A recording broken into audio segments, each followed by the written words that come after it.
Hey everyone, welcome to Family Matters. Glad you could join us today.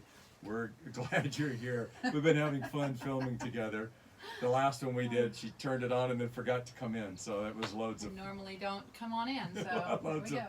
loads of fun. Hey, we want to talk today about ways that, as couples, as spouses, family members, because this, Family Matters isn't just for spouses. It's for your relationship with your children, just basically relationships in general. We entitled it Family Matters.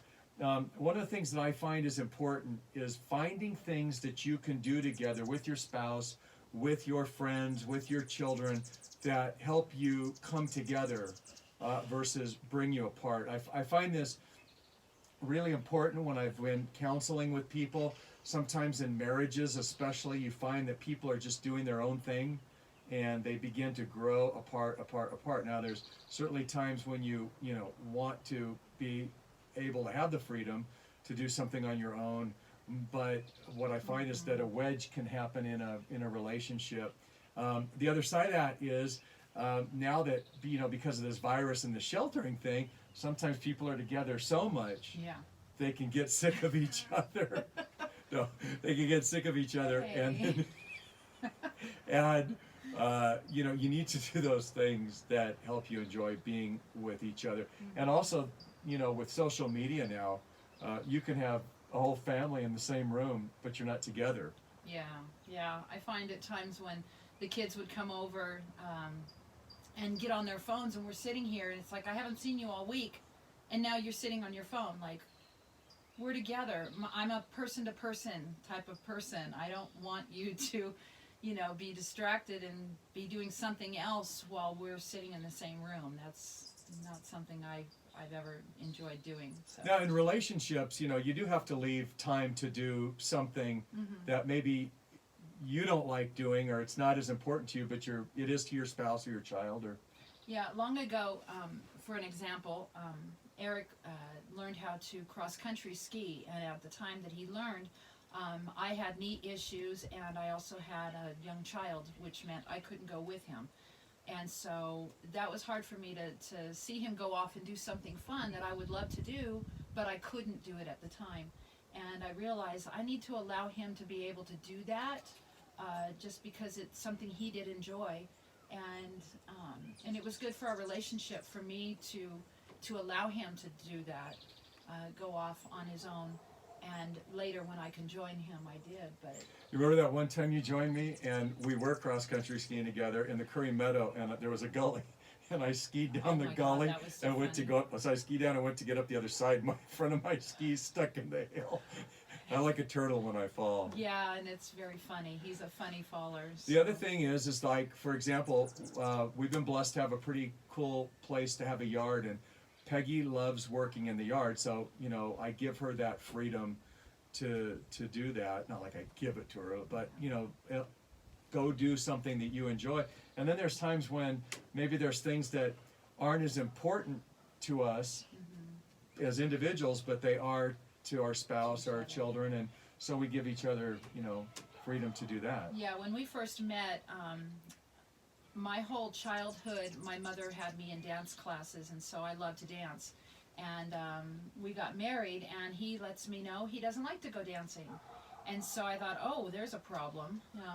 So we discussed it and had, some issues with that. But after a while, I realized that he was taking me out dancing because he knew how much it meant to me.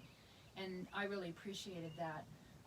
As well as fishing. He loves to fish, and I never fished when I was a kid. I'm a city girl, and so even though it's not something I would desire to do, I would go with him and just be with him, so that we were together, knowing that he loved to fish, and I love fishing now, of course, but it's in a way, a sacrifice that you give to each other for the things that one likes to do and the other doesn't.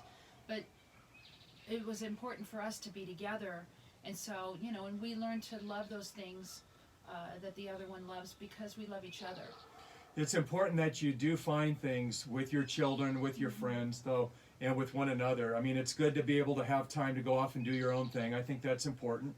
I think that it's good to be not so self-centered that maybe your spouse or your children or friends want to do something, and it may not be high up on your food chain or totem pole or whatever priorities, but you go along with it. But then there's got to be those things, I think, that you just enjoy being with each other, so that you can just have fun with one another. Sometimes you can talk about big issues of life together. Other times you can just be together and not have to be encumbered with that. So, I mean, we enjoy playing cards together. There's a card game that Peggy taught me years ago called 25, and after 37 years, I'm just now starting to win, so that's lots of fun. Yeah. We like to walk. Wherever we've lived, we've walked. We like to take long walks, and we try to walk almost every day together. And we like to hike.